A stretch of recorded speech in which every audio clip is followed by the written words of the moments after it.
and welcome to the At Peace Parents podcast.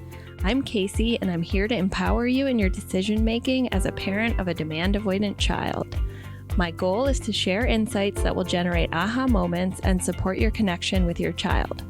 I'm a mom of two amazing little boys, one of whom is PDA, and I've worked with hundreds of parents just like you to teach them how to lead their child out of burnout and find the clarity, peace, and sense of community they need. You hate the holidays because you're raising a PDA child or teen. Guess what? I hate them too. It's the worst time of the year for most families raising PDA children or teens, and I am similar.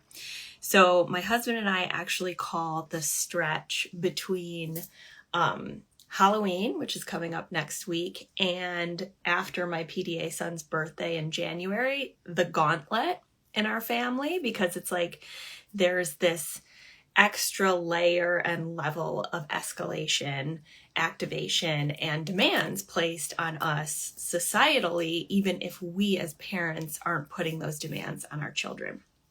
So today I'm going to kick off Coffee with Casey, hi everybody, with 5 tips for managing Halloween next week, and I'll do a longer live and podcast episode about the holidays in general. Good to see you guys. And we'll have time for questions today because I'm not going to yoga until noon. Okay, I think the most foundational shift we can make is shifting our perspective as parents from the Pinterest memory-laden idea of what the holidays should be and actually shift it to being like, the holidays suck and they're going to be bad and it's going to be hard and the kids are going to be more activated and it's not going to look like Pinterest at all. In fact, it's going to be the opposite. So for me, this mindset shift has surprisingly been a tough one because I have always loved the holidays. I've loved the traditions. I've loved the celebrations, all of the, food and decorations. I was super into Halloween and Christmas, etc. as a kid. And I really just had to let that go of like, the best moments and memories of my years with my children will not be based around the holidays. Okay, so that's a mindset shift. I am training myself, and this is a practice you can use too, to savor ordinary moments for 15 to 30 seconds. So what this might look like is like, I'm walking down the street and there's beautiful sunlight on the leaves in the trees and I'm walking with one of my kids. And so to train my brain away from negativity bias, I try and breathe in that ordinary moment and savor it, because research shows that you actually have to deliberately savor and put attention on a moment in order to combat the negativity bias where you have 10 positive moments and 1 negative one, and your survival brain will focus on the negative one. So that's the first mindset shift of just allow it to suck, allow it to be bad, expect that it will be bad, and figure out ways that you can retrain yourself to not be viewing the holidays as the happy memories for your family. The second thing I want to talk about, I sort of have this perspective of holidays, lean in or opt out, no rules. Okay, so those are 3 things. You can either lean into the dopamine, novelty, and excitement in some ways, and you can opt out of other things. And then a reminder that there are no rules. But what that means is, especially for the latter 2, the opting out and no rules, it means it has more to do with setting boundaries and managing other people's perceptions and judgment of you than your child. Okay? So the second thing, the dopamine and novelty. So as we know, one of the main things that can regulate and distract away from the nervous system of a PDA child or teen's constant threat perception is not dopamine and novelty. So in one sense, the holidays can be regulating and exciting and distracting, right? So all of the Halloween costumes, the decorations, the possibility for candy, things are a little bit different because maybe there's a Halloween party and the houses on your block look different. So if you're observing that excitement of the novelty is regulating, you can lean into it. So I'll explain some ways we've leaned into it in my home.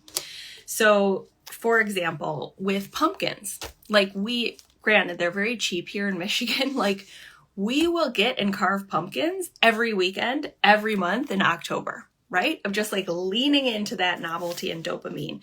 Or we in the past have gone to Goodwill or a place that's, where you can thrift and gotten multiple costumes, right? So you have that constant novelty rather than like picking a costume and sticking with it. Additionally, decorating the house, like from the dollar store, we've leaned into that dopamine and novelty.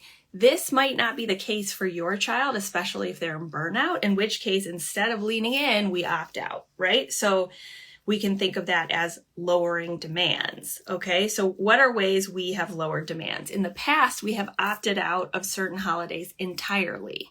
Just like we're not doing it. We're not doing the holiday because it's too activating, which really will require boundaries with other people in your life and managing your own discomfort of how people view you more than what you're doing with your child. Okay, but what are some simple ways when we are participating in Halloween, for example, that we have lowered demands? So we've had Halloweens where we've ridden in a car from house to house. We have pulled our son in a wagon and not expected him to walk from house to house. We have never expected him to say trick or treat or thank you. We have opted out of wearing costumes. Okay, so there's lots of ways that we can just lower the demands on our children if we're trick or treating. Hi, everybody. Those are just some examples. We can I would suggest, decide on boundaries ahead of time with your partner or with yourself about like how much candy are you going to let your child eat.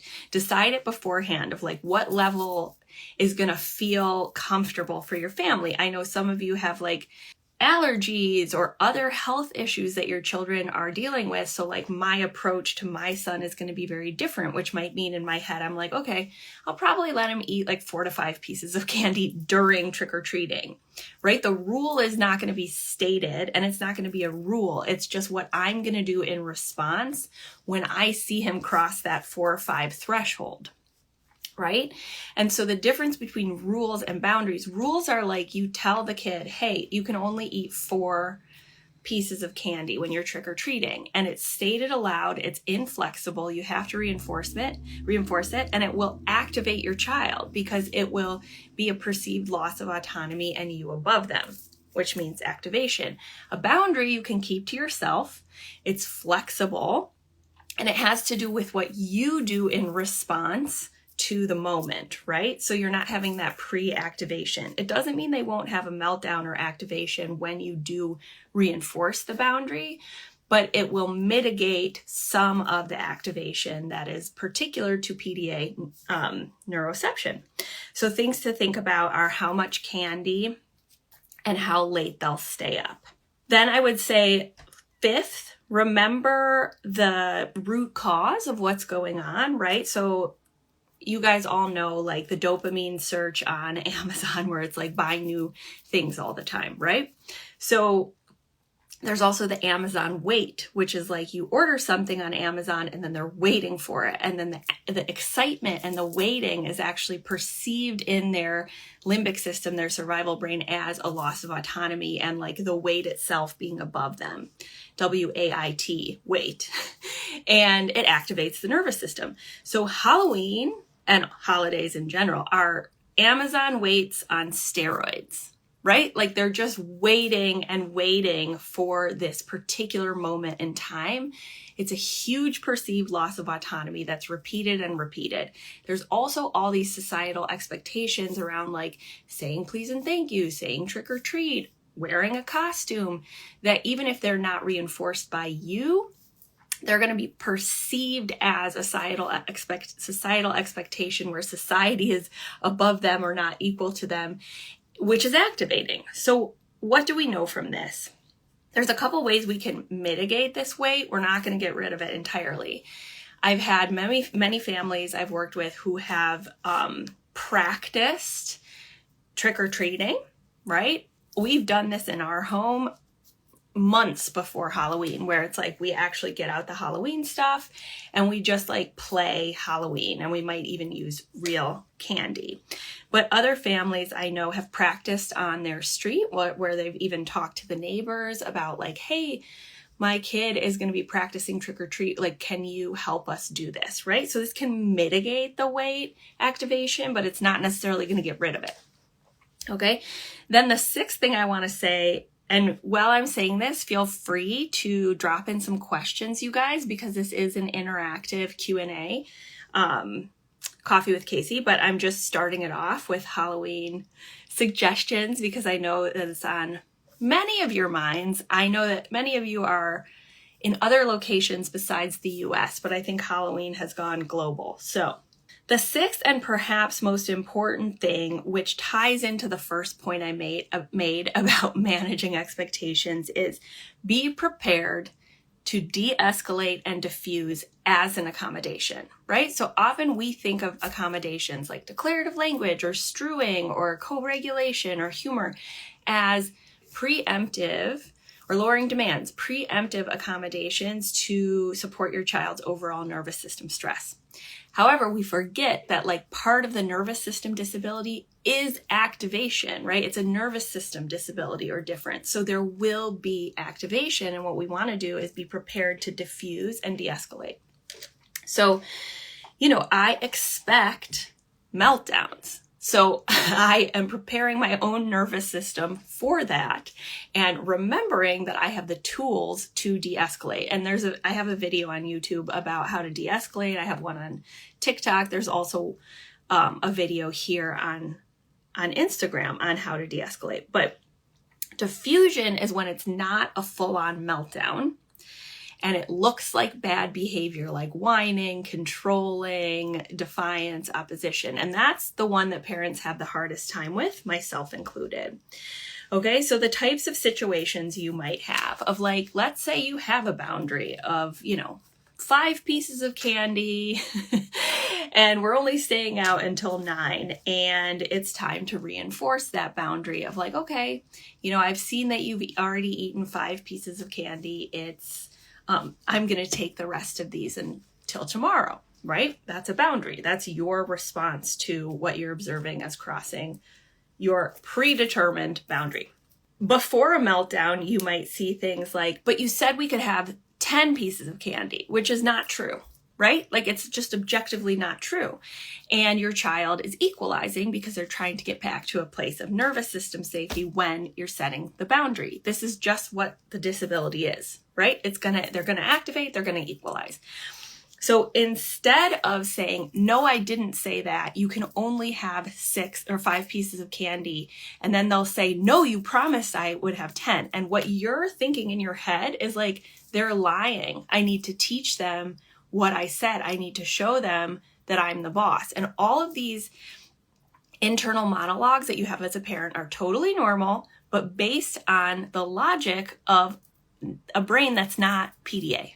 Okay, so remember that in these moments, even though it's not full-blown meltdown, they are in their survival brain, the red part of the brain, which just means it's operating on a subconscious level, it's reflexive, and it's survival-driven. They also can't learn in the red part of their brain. They can't learn anything. So if you're trying to explain, rationalize, extinguish the behavior, you're just driving them further into the survival brain. So the accommodation becomes diffusion. And that means we're mammal to mammal trying to signal safety and get them back into the frontal lobe where they can actually think, access empathy, rational thought, etc.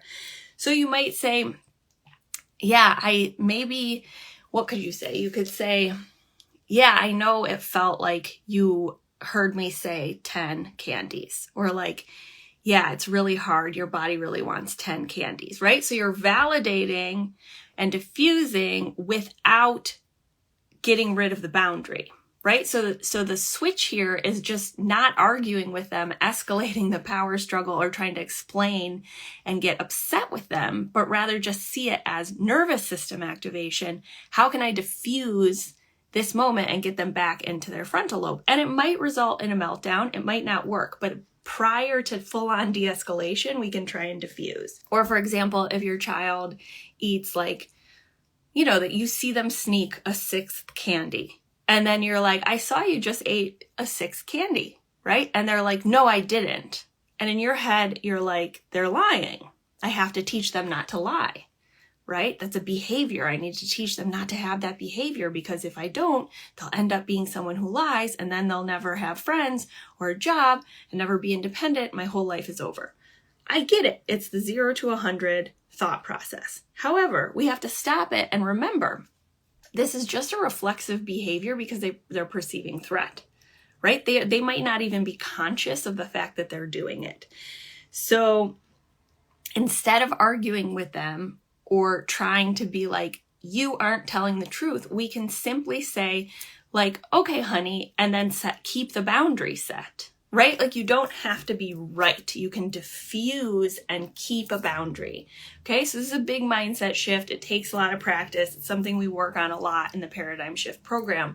But this is a key accommodation that we work on in all facets of our life. But I'm bringing it to your attention for the Halloween tips so that you can find more peace. At least peace around the fact that like you're not doing anything wrong because the holidays are so hard, right? Like I can't solve for anyone, including my own family, how hard the gauntlet for our family is between Halloween and my son's birthday in January. But what I can do is take off the pressure and the judgment of myself for doing it wrong. Right? So in Buddhism, there's something called the second arrow, right? So the first arrow is how much and how difficult the holidays are, how difficult Halloween is when you see everyone else's kids looking great in their homemade costumes, listening to their parents, and you feel it, right? It hurts. But then that's the first arrow. You take the second arrow and you judge yourself of like, what's wrong with me? I'm a bad parent. Why can't the holidays or Halloween look differently? And that's where we suffer more than we need to, right? So take away the second arrow. Know that all of us dislike Halloween and the holidays. And it's not because you're doing anything wrong. It's because you're raising a kid with a nervous system disability. And this is the nature of it. Thanks everyone for being here with me at the At Peace Parents podcast. This is your source for all things related to understanding, supporting, accommodating, and advocating for your PDA child. To go deeper on any of these topics, check out my course offerings and masterclasses at the website www.atpeaceparents.com. To completely transform the way you think about and relate to your child and to bring peace and stability to your home, join us for the next cohort of the Paradigm Shift program.